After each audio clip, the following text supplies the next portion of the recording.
LK coaching classes के माध्यम से मैं डॉली शर्मा आज आप लोगों के समक्ष प्रेजेंट हुई हूँ ज्योग्राफी का टॉपिक लेकर एटमॉस्फेयर। जैसे कि आप देख सकते हैं कि बोर्ड पर ये टॉपिक जो रिलेटेड है वो ज्योग्राफी से है। पर एक चीज़ मैं आपको बताना चाहूँगी कि ज्योग्राफी के अलावा भी हमारी क्लासेस में अन्य टॉपिक्स को लेकर भी हम कई वीडियोस और लेके आएंगे।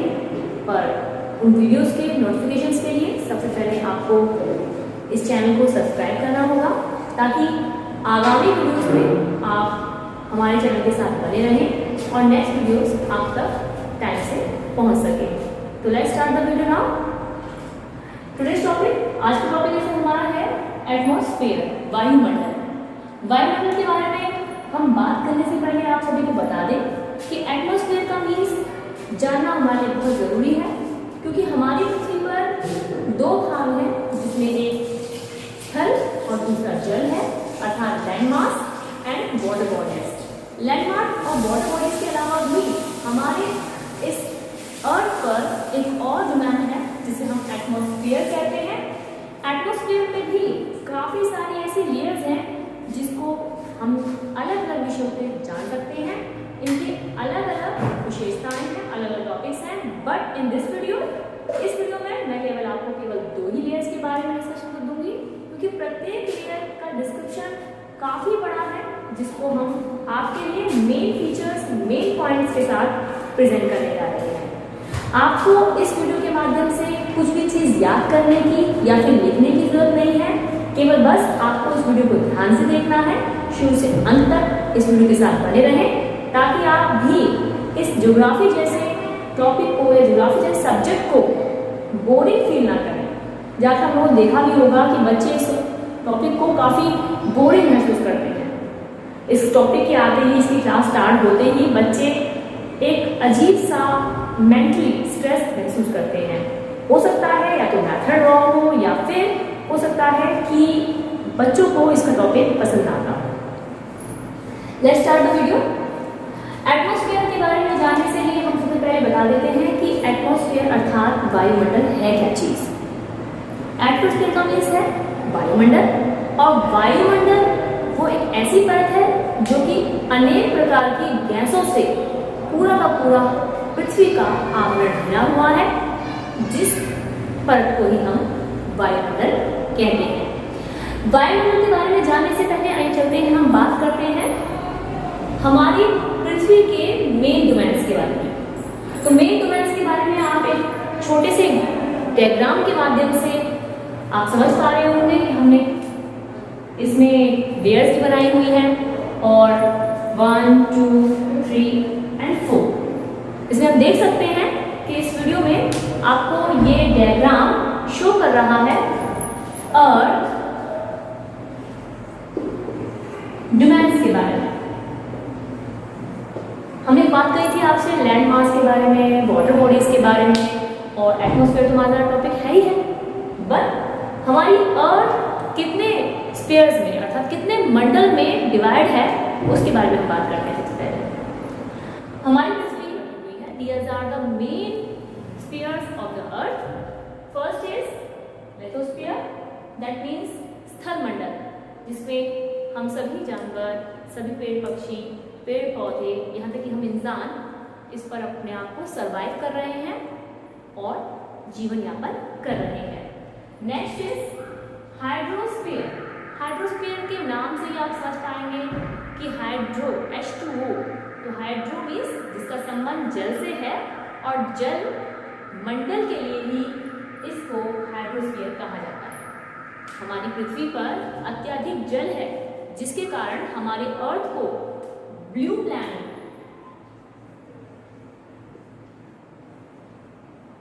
ब्लू प्लैनेट भी कहते हैं, अर्थात नीला ग्रह। जैसा कि हम जानते हैं कि वाटर का कोई कलर नहीं होता, it has tasteless, colourless, shapeless. But बादलों के निर्माण के समय पानी का जो रंग है वो नीला रूप ले लेता है। सोलर सिस्टम में पृथ्वी आती है जिसको वहां से ब्रह्मांड से देखने पर ये दूर से ब्लू अर्थात नीली नजर आती है because of lots of water bodies here. पानी की अत्यधिक मात्रा, पानी के अत्यधिक स्रोत होने की वजह से हम पृथ्वी को नीला देख पाते हैं, इसीलिए इसको ब्लू प्लैनेट यानी कि नीला ग्रह भी कहा जाता है। चलिए चलते हैं अपने दूसरे टॉपिक के लिए, एटमॉस्फेयर, जो कि आज का हमारा टॉपिक भी है, जैसा कि आप देख सकते हैं बोर्ड पर।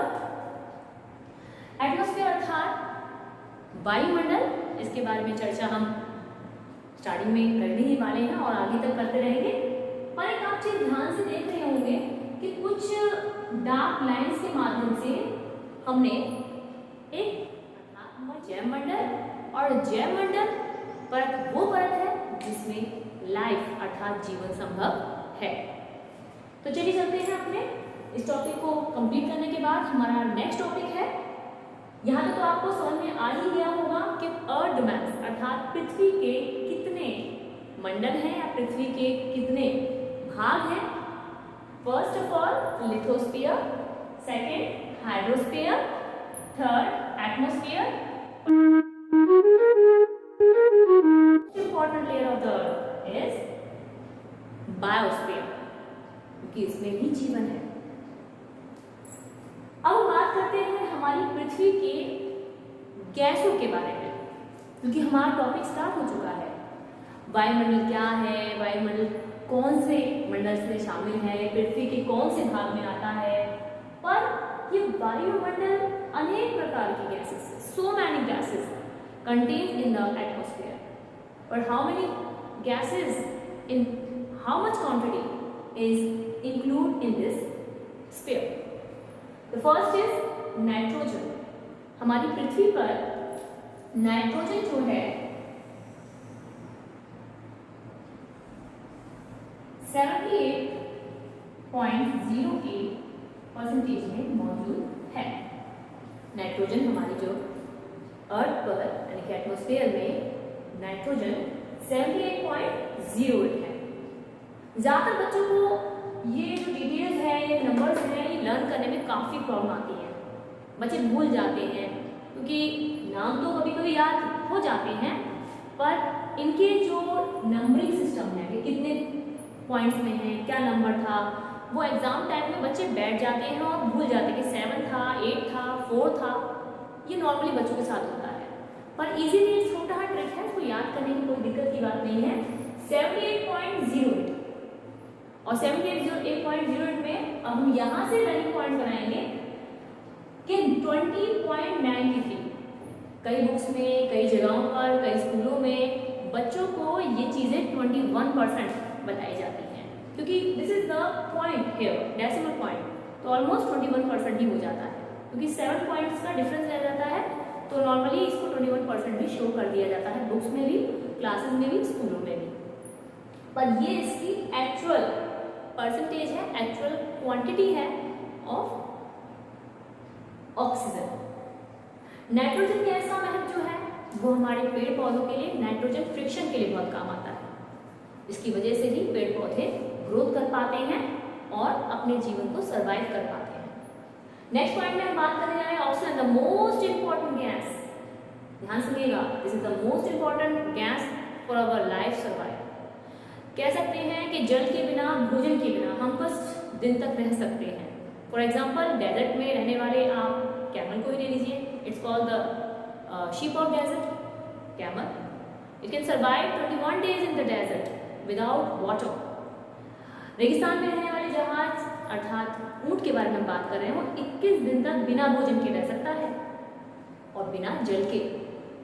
और आप बात करें तो हम लोग कई फेस्टिवल्स पर फास्ट रहते हैं काफ़ी दिनों तक। मुस्लिम लोग रमज़ान में फास्ट रहते हैं, हिंदू लोग ने नवरात्रों में फास्ट रहते हैं। तो यहाँ पे हम कह सकते हैं कि हम बिना भोजन के भी काफ़ी दिन तक सर्वाइव कर सकते हैं। बट अगर हम बात करें उस एक ऐसी चीज़ की जिसके बिना हम कुछ मिनटों में ही सर्वाइव नहीं कर पाएंगे, कुछ मिनटों बाद ही हमारा जीवन समाप्त हो जाएगा। वो गैस है ऑक्सीजन। ये हमारे इस लेयर की सबसे मोस्ट इम्पॉर्टेंट लेयर की एक गैस है जो कि हमें बहुत ज़रूरी है। ये 20.93% है, ये इसका एक्चुअल पॉइंट है बच्चों, इसको बहुत ध्यान से सुनिएगा। 20.93%। आप इसको एज इक्वल 21% भी लर्न कर सकते हैं, मगर for the best and for the good answer you will be right 20.93। आपको बताएंगे वो ट्रिक जिसके द्वारा आप इन नंबर्स को याद भी कर सकते हैं, क्योंकि बच्चों को ज़्यादातर समझ में तो आ जाता है बट कुछ देर बाद वो नंबर्स भूल जाते हैं कि नाइट्रोजन कितना परसेंट था, ऑक्सीजन कितना परसेंट था, ये सब। चलिए अगला है आर्गन गैस। आर्गन गैस भी काफ़ी महत्वपूर्ण है हमारे वायुमंडल के लिए। इसके अलावा भी बहुत सारी गैसेज हैं। Argon gas 0.93%। 0.93%। अब ध्यान से देखिएगा बेटा, सभी ध्यान से, कि 0.93 ऊपर भी है 0.93, तो ऊपर से हमने क्या कर दिया, 2 को छोड़ दिया और नीचे की क्वांटिटी हमें लर्न हो गई। तो ऊपर है 20.93 और ऊपर वाले नंबर में से यानी कि ऊपर वाली ऑक्सीजन की गैस में 2 को हमने हटा दिया और ऊपर से हमने नीचे बिल्कुल same as it is number को दोबारा ड्राइव कर लिया 0.93। तो ये है आर्गन गैस की क्वांटिटी कि आर्गन गैस कितनी है एटमॉस्फेयर में। अगला है carbon dioxide. It's most important gas for the living organism of plants. जीवित वस्तुओं में पौधों के लिए ये गैस बहुत जरूरी है। By exhale and inhale give and take के माध्यम से हम जीवित हैं, क्योंकि ऑक्सीजन एंड कार्बन डाइऑक्साइड का गिव एंड टेक जीवन भर चलता रहता है, जिसकी वजह से प्लांट सर्वाइव कर पा रहे हैं, हम सर्वाइव कर पा रहे हैं और ये लाइफ चल रही है। It's a life circle about the give and take. लेन देन के माध्यम से ही जीवन चलता है। तो यहाँ पर देखेंगे कि आर्गन गैस कितना था। आर्गन गैस में हमने क्या किया, एक बार दोबारा ध्यान दीजिएगा बेटा कि 0.93 का 2 हमने छोड़ दिया और अगले नंबर में हमने क्या छोड़ दिया, 9 छोड़ दिया। तो यहाँ पर से 2 छोड़ दिया आर्गन के लिए और 9 छोड़ दिया कार्बन डाइऑक्साइड के लिए। इसको हम CO2 भी कहते हैं शॉर्ट फॉर्म में। तो हमें लर्न करने में दिक्कत तो नहीं होगी।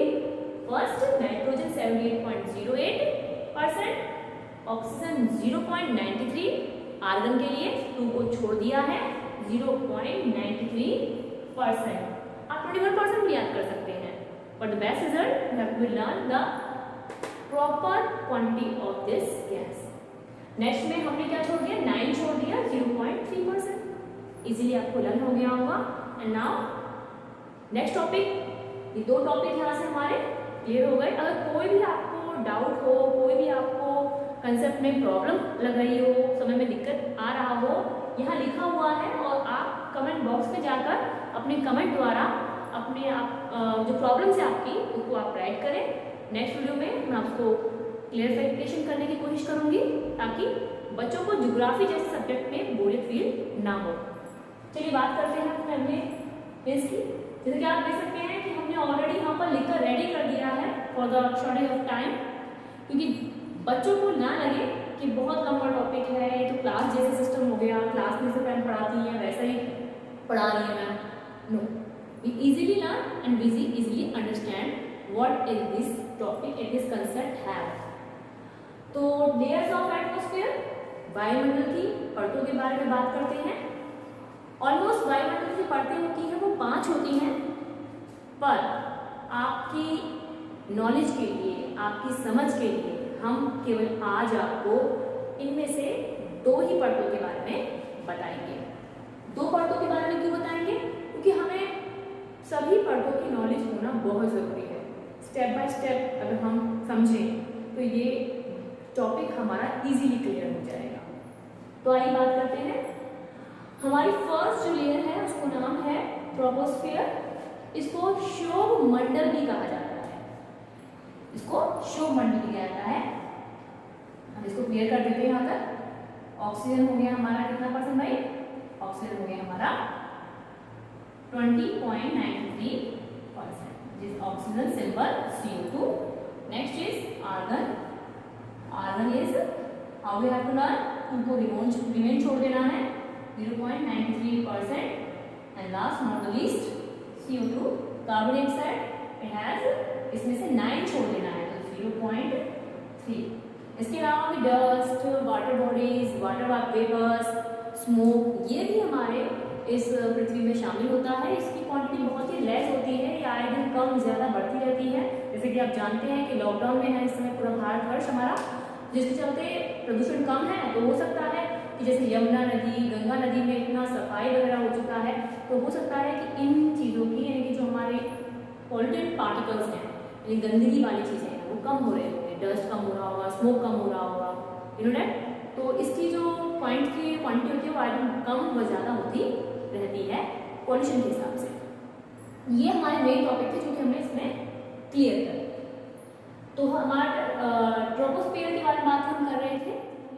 से एक डायग्राम समझाने की कोशिश की आप लोगों बेटा कि एटमॉस्फेयर की जो लेयर्स हैं वो सीक्वेंस वाइज ही होती हैं। कई बार क्या होता है कि बच्चे लर्न तो कर लेते हैं सारे लेयर्स को, पर एग्जाम टाइम में फर्स्ट लेयर को थर्ड पर, थर्ड लेयर को सेकंड पर, यानी कि रीजम्बल कर देते हैं, जिसकी वजह से उनको नंबर्स जो होते हैं उनके कट ऑफ हो जाते हैं। ये सीक्वेंस वाइज ही रन करनी चाहिए और सीक्वेंस वाइज ही इनको लिखा जाता है एग्जाम्पल में भी और ओरली बोलते समय भी। तो ध्यान रखिएगा। तो फर्स्ट लेयर जो है वो ऊपर से नीचे नहीं आती है, लेयर हमेशा पृथ्वी से ऊपर चलेगी, अर्थ से ऊपर चलेगी। तो यहाँ से हम बात करेंगे अपनी फर्स्ट लेयर, इसके बारे में ट्रोपोस्फीयर के बारे में। अब आपको हिंदी बताया था ताकि आप लोगों को दिक्कत ना आए। शोभमंडल ट्रोपोस्फीयर, क्योंकि आप देख सकते हैं इसकी जो दूरी होती है वो होती है 8 से 8 किलोमीटर टू 18 किलोमीटर।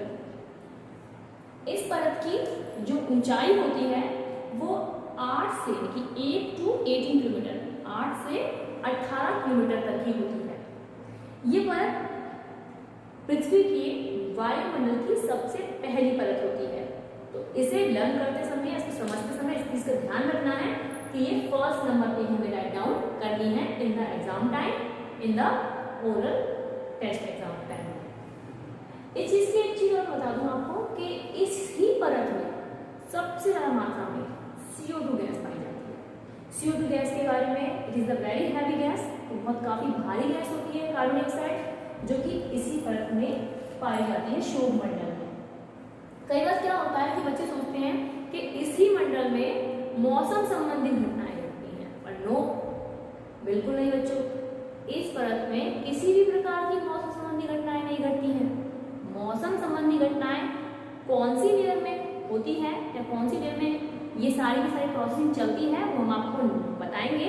पर हाँ, इस चीज का विशेष ध्यान रखना कि इस लेयर में किसी भी प्रकार की कोई भी मौसम संबंधी घटनाएं बिल्कुल नहीं घटती। एक चीज और बताना चाहेंगे कि ये परत बहुत ही अजीब है, समय के साथ, मौसम के साथ अपनी लंबाई व चौड़ाई घटाती बढ़ाती रहती है।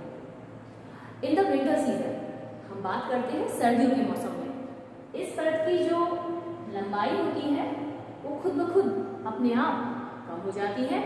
और गर्मियों में, देखिए नाउडेज, आजकल के दिनों में, लेकिन जो गर्मियों का मौसम हमारा आया हुआ है, काफ़ी गर्मी पड़ रही है। मई और जून की जो गर्मी है काफ़ी ज़्यादा भीषण होती है। इसमें हमारा जो ऑलमोस्ट टेम्परेचर होता है समतल इलाकों का वो 47 या 50 तक के अप्रोक्स पहुंच जाता है डिग्री सेल्सियस में।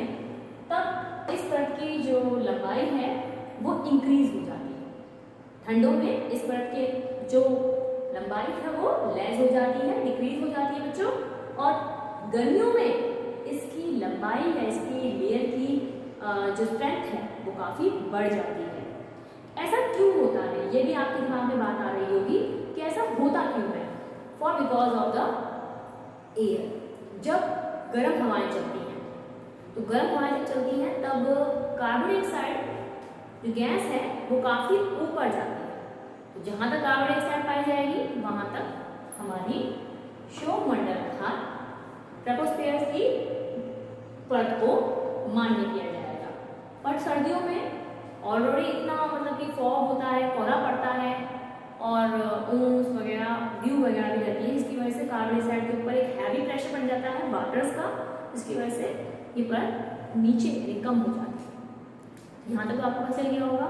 एक चीज़ और बताना चाहूँगी कि जैसे जैसे इस परत में हम ऊपर की ओर जाते हैं ध्यान दीजिएगा, यहाँ पर हमने लिखा हुआ भी है 16.5 मीटर, 16.5 मीटर की ऊंचाई पर जाने पर प्रति 1 गुना सेल्सियस तापमान इंक्रीज होता है, यानी तापमान बढ़ जाता है, क्योंकि हम करीब जा रहे हैं सन के, सूरज के पास जा रहे हैं। अब हम सूरज से बहुत दूर हैं तो इतनी गर्मी महसूस हो रही है, पर जैसे जैसे हम पृथ्वी से सूरज की ओर जाएंगे तो क्या होगा, सन की रेस का इफेक्ट हम पर पूरा पड़ेगा ना। नेक्स्ट लेयर इज स्ट्रेटोस्फीयर, समताप मंडल। इस मंडल के बारे में हम आपको बता दें कि ये मंडल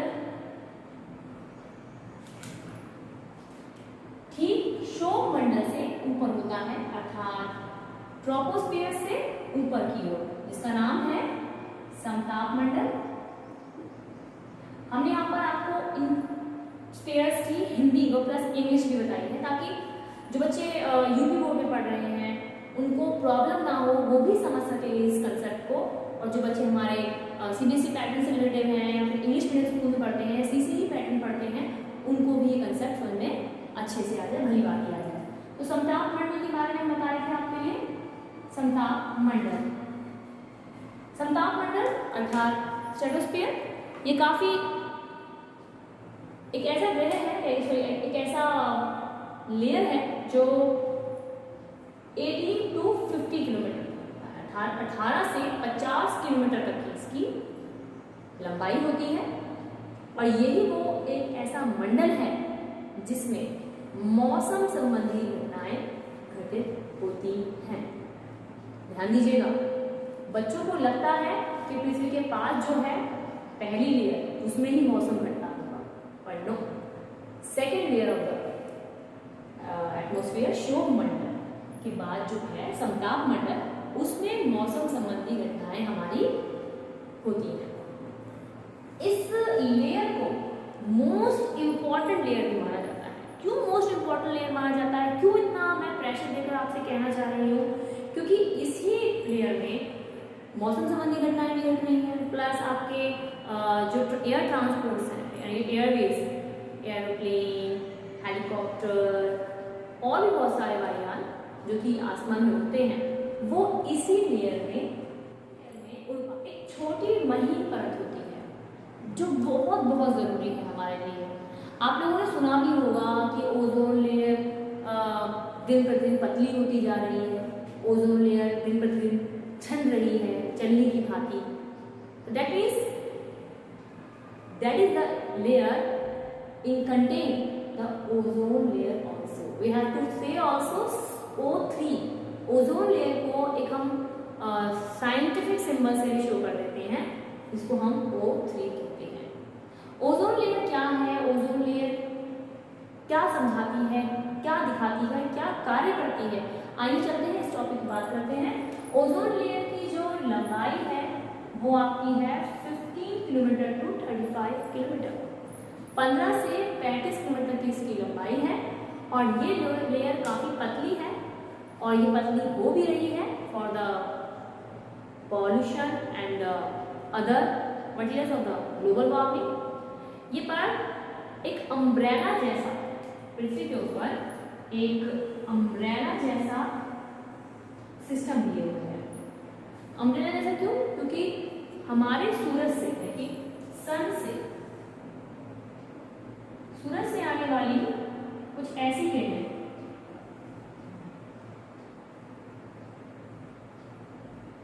जिसे हम यूवी रेज मीन्स पराबैंगनी किरणें, पराबैंगनी किरणें। अब ये पराबैंगनी किरणें क्या है? पराबैंगनी किरणें अर्थात ऐसी लेयर जो काफी हार्मलेस है, हार्मफुल है हमारे लिए, हमारे शरीर को काफी हद तक नुकसान पहुंचा सकती है। कई बार आपने देखा होगा कि आप इस धूप में ज़्यादा देर काम कर लेते हैं तो कई सारे रैशेज पड़ जाते हैं। अगर आपने सिर पर पट्टी बांध रखी है तो इतना हिस्सा आपका ब्लैक पड़ जाता है। आपने अगर रिंग पहन रखी है तो रिंग हटाओ तो वहाँ पर भी रैशेज हो जाते हैं। आपने रिस्ट वॉच पहन रखी है तो रिस्ट वॉच हटा के देखो तो वहाँ पर भी निशान पड़ जाते हैं।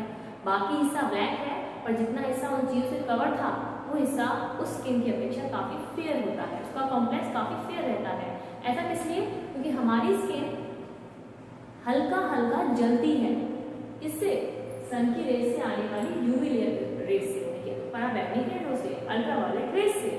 पर ये लेयर, ओजोन लेयर, सूर्य से आने वाली इन हार्मफुल लेयर्स को, हार्मफुल रेस को हमारे तक नहीं आने देता और हमें काफ़ी हद तक रोक के रखता है, जिसकी वजह से हम कई तरह की चीज़ों से बच पाते हैं। इस लेयर से, ओजोन लेयर से स्किन कैंसर जैसे हृदय संबंधित काफ़ी सारे ऐसे डिजीज भी हो जाते हैं, जो कि हमें ये लेयर बचा रही है। और हमें ध्यान रखना चाहिए कि जितना हो सके हम इस लेयर को बचाएं, प्रदूषण कम से कम करें, ताकि ये लेयर जो हमारे लिए प्रोटेक्शन गार्ड का काम कर रही है, प्रोटेक्शन शील्ड का काम कर रही है, वो हमारे लिए समाप्त ना हो। ओजोन लेयर के बाद मैं एक चीज़ आपको बताना चाहूँ, आप अक्सर ओजोन परत दिवस या ओजोन दिवस हमारे पूरे विश्व में, all over the world, is celebrated as ozone layer day on 16 सितंबर। 16 सितंबर को ओजोन परत दिवस मनाया जाता है, क्योंकि ये दिवस, ये दिन हमें दर्शाता है कि हमारे बीच एक सुरक्षा कवच है जो हमें बचा रहा है, और सूरज से, सन से आने वाली अल्ट्रावायलेट रेस से, इसके थ्रू हम स्किन कैंसर, हार्ट डिजीज और so many others kinds of disease से हम बच पा रहे हैं। तो हमें इस लेयर को बचाने के लिए ज़्यादा से ज़्यादा प्रदूषण कम करना चाहिए और बायोटिक तरीके अपनाने चाहिए, ताकि हमारा जो प्रदूषण रहित पर्यावरण रहे वो हमें इस लेयर से सुरक्षित बनाए रखे, सूरज से नहीं। आने वाली टॉपिक्स को लेकर अगली वीडियो में मैं सोचूंगी कि आप लोगों को ये वीडियो अच्छा लगा हो। आप लोग चाहें तो अगले वीडियो में अन्य टीम जो पढ़ते हैं हमारे एटमॉस्फेयर लेयर की, उसको मैं आपको कंटिन्यू कर सकूं, आप तक समझा सकूं। और मैं ये विश करती हूँ कि आज का कंसेप्ट आप लोगों को समझ भी आया होगा, काफ़ी पसंद आया होगा।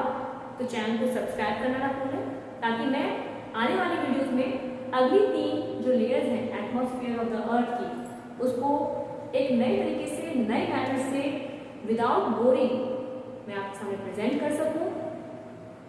तो सभी व्यूअर्स से मेरा रिक्वेस्ट है कि please subscribe our channel and any type of defect, any type of doubt of the in this concept, please write in the comment box. और मैं कोशिश करूंगी उस चीज़ को रिव्यू करने की, उस चीज़ को ठीक करने की।